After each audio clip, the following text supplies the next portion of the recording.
So, the book is part memoir and part guidebook. How do you decide which personal moments to share and which ones to keep, private? Um, that's a good question. So there were a couple of iterations of the book before it was published, and I held some things back the first time. And after talks with my wife and the publisher, I decided to share just about all of them, save for some very, very private few that would have not served the purpose of the book and just would have seemed gratuitous.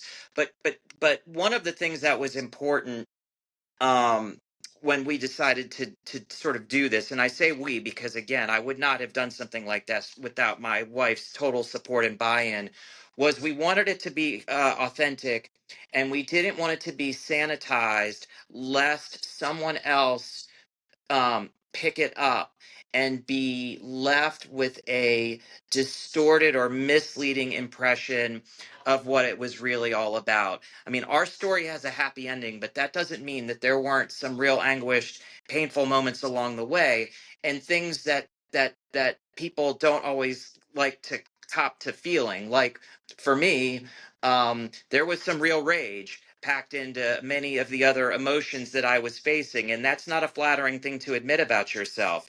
And so, but I also didn't want to gloss over that and have someone else in, a similar situation read the book, go through the caregiving experience, and then think that there was something wrong with them because they woke up, with uncontrollable anger one day and couldn't, place it. And so we decided that there was value.